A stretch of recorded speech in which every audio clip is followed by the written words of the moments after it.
Okay, welcome to section 2 of A Sound of Thunder. So I am on page 2 if you are following, right about, I would say, a third of the way down. So it's kind of 1, 2, 3, about like 4 paragraphs and a line down, if you are counting that first little bit at the top. So where we left off, Eccles, who I think a bunch of you guys wanted to call Egg, but Egg is signing up for a safari to go back in time to shoot a dinosaur. So that is what he's paying for. He's paying $10,000 to get to go kill a dinosaur. And he has to listen to his tour guide or he's going to get fined another $10,000. So he'd have to pay $20,000 if he doesn't listen to his tour guide. So if we say shoot, you need to shoot. If we say don't shoot, you need to not shoot. Those are the rules. Listen to the rules. Listen to your tour guide. The other interesting thing that they mention is that an election had just happened, right? So they say that the person who they wanted to win has already won, and that's the guy Keith. And they say that they're all very, very lucky that this guy Dewchester did not win, because Dewchester would be a tyrant. He would be a dictator. He would be an army person. He would be somebody who would just take over everything. And that's kind of where we left off. And they say, anyway, Keith's president now. All you got to worry about is shooting my dinosaur. Eccles finished it for him. A Tyrannosaurus Rex, the thunder lizard, the damnedest monster in history. Sign this release. Anything happens to you, we're not responsible. Those dinosaurs are hungry. Eccles flushed angrily. Trying to scare me? Frankly, yes. We don't want anyone who will panic at the first shot. 6 safari leaders were killed last year, and a dozen hunters. We're here to give you the damnedest thrill a real hunter ever asked for. Traveling you back 60 million years to bag the biggest damned game in all time. Your personal check is still there. Tear it up. Mr. Eccles looked at the check for a long time. His fingers twitched. Good luck, said the man behind the desk. Mr. Travis, he's all yours. So before they go, he sort of is trying to talk him out of going, because they don't want anyone to go who's not going to follow the directions. So Eccles is like, oh, you trying to scare me? And he's like, yeah, actually I am. We don't want anyone to go who's not going to listen. This is dangerous. You do what you say, what we say, and it's going to work out. If you don't do what we say, well, we had a bunch of people die last time. Sign this waiver. Go try. Oh, you think you're scared? Check's still sitting there. You want to tear it up? So they moved silently across the room, taking their guns with them toward the machine, toward the silver metal and the roaring light. First a day, then a night, and then a day, and then a night. And then it was day, night, day, night, day, night, a week, a month, a year, a decade. 2055, 2019, 1999, 1957, gone. The machine roared. They put on their oxygen helmets and tested the intercom. Eccles swayed on the padded seat, his face pale, his jaw stiff. He felt the trembling in his arms, and he looked down and found his hands tight on the new rifle. There were 4 other men in the machine. Travis, the safari leader, his assistant, Les Prince, and 2 other hunters, Billings and Kramer. They sat looking at each other, and the years blazed around them. Can these guns get a dinosaur cold? Eccles felt his mouth saying. If you hit them right, said Travis on the helmet radio. Some dinosaurs have 2 brains, one in the head, another far down the spinal column. We stay away from those. That's stretching luck. Put your first 2 shots in the eyes if you can. Blind them and go back into the brain. The machine howled. Time was a film run backward. Suns fled and 10 million moons fled after them. Good God, said Eccles, every hunter that ever lived would envy us today. This makes Africa seem like Illinois. So now we see Eccles getting a little bit more into it. He's still a little weary because he asks, hey, can this gun actually kill a Tyrannosaurus Rex? So he says, can these guns get a dinosaur cold? So he's saying, can this gun actually kill one? Make it cold, like a dead body. To which Travis says, well, if you do it right. But then he kind of gets into it again. And he's like, whoa, everyone would envy us. Like, this is just crazy. This makes Africa seem like nothing. The machine slowed. Its scream fell to a murmur. The machine stopped. The sun stopped in the sky. The fog that had enveloped the machine blew away. And they were in an old time, a very old time indeed. 3 hunters and 2 safari heads with their blue metal guns across their knees. Christ isn't born yet, said Travis. Moses has not gone to the mountain to talk with God. The pyramids are still in the earth, waiting to be cut out and put up. Remember that. Alexander, Caesar, Napoleon, Hitler, none of them exists. The men nodded. That, Mr. Travis pointed, that is the jungle of 60,002,055 years before President Keith. He indicated a metal path that struck off into green wilderness, over streaming swamp, among giant ferns and palms. So he's kind of going for a moment to talk about how amazing it is to be in the past. You're before everything. You are millions and millions of years before the day that you just walked off of, right?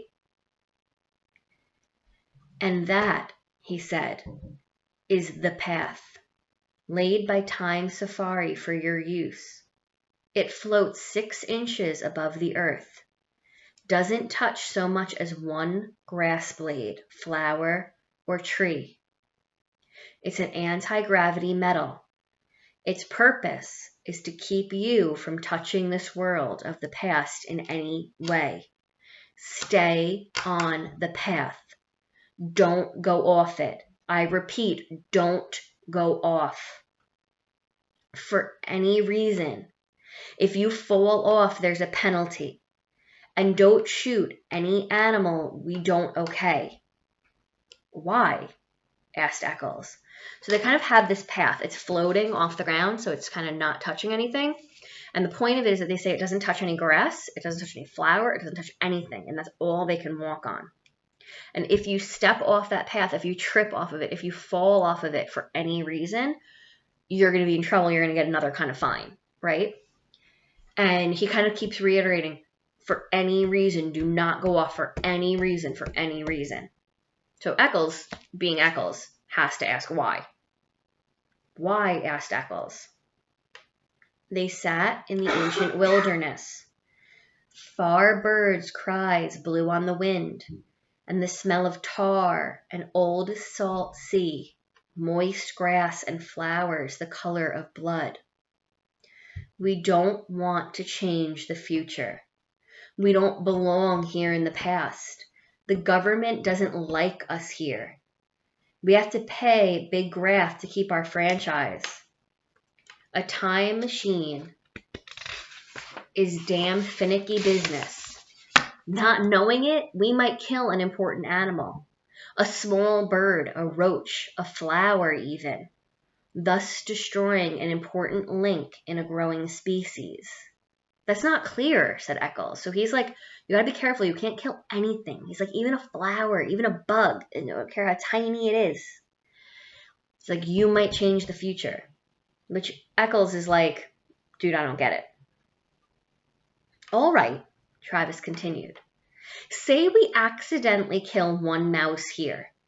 That means all the future families of this one particular mouse are destroyed, right? Right. And all the families of the families of the families of that one mouse. With a stomp of your foot, you annihilate first one, then a dozen, then 1,000, 1,000,000, 1 billion possible mice. Okay, you kill one mouse. And by killing that one mouse, you don't just kill that one mouse, because we're millions of years in the past. By killing that one mouse, you kill that mouse. You kill all of its babies, all of its grandbabies, all of its great-grandbabies, all of its great-great-great-grandbabies, right? Which again, we're thinking, hey, that's just a mouse. Why do I care? And we're Eccles. So Eccles says, so they're dead, said Eccles. So what? So what? Travis snorted quietly. Well, what about the foxes that'll need those mice to survive? For the want of 10 mice, a fox dies. For the want of 10 foxes, a lion starves. For want of a lion, all manners of insects, vultures, infinite billions of life forms are thrown into chaos and destruction. So if I kill a mouse, that mouse might breed to other mice, and far in the future, the fox that's supposed to eat those mice might die because it's starving. Now, if that fox dies, then whatever's supposed to eat that fox now is starving, right? And he brings it to a lion. He's like, if that lion is starving, then everything that lion would have eaten or would have taken part in is now gone, right? Eventually, it boils down to this. 59 million years later, a caveman, one of a dozen on the entire world, goes hunting wild boar or saber-toothed tiger for food. But you, friend, have stepped on all the tigers in that region by stepping on one single mouse. So the caveman starves. And the caveman, please note, is not just any expendable man, no. He is an entire future nation. From his loins would have sprung 10 sons, from their loins 100 sons, and thus onward to a civilization. Destroy this one man, and you destroy a race, a people, an entire history of life. It is comparable to slaying one of Adam's grandchildren.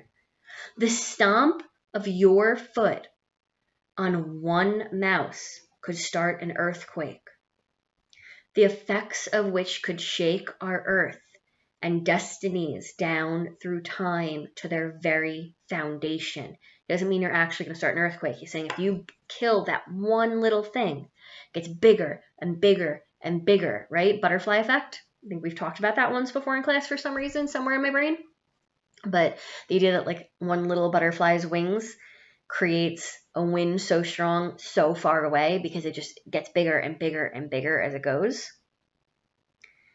With the death of that one caveman, a billion others yet born are throttled in the womb. Perhaps Rome never rises on its 7 hills. Perhaps Europe is forever a dark forest, and only Asia waxes healthy and teeming. Step on a mouse, and you crush the pyramids. Step on a mouse, and you leave your print like a Grand Canyon across eternity. Queen Elizabeth might never be born. Washington might not cross the Delaware. There might never be a United States at all. So be careful. Stay on the path. Never step off. I see, said Eccles. Then it wouldn't pay for us to even touch the grass. Correct. Crushing certain plants could add up infinitesimally. A little error here would multiply in 60 million years, all out of proportion. So again, Eccles doesn't get it. He gives this whole speech, and Eccles is like, wait, so like I can't touch the grass? Because that's the kind of dude he is.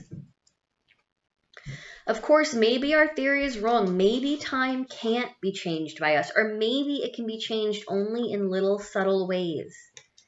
A dead mouse here makes an insect imbalance there, a population disproportion later, a bad harvest further on, a desperation, mass starvation, and finally a change in social temperament in far-flung countries. Something much more subtle like that. So you're saying, okay, maybe like we won't crush the pyramids, but maybe it'll be less than that.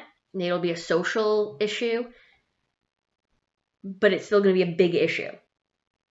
Perhaps only a soft breath, a whisper, a hair, pollen on the air, such a slight change that unless you looked close, you wouldn't see it. Who knows?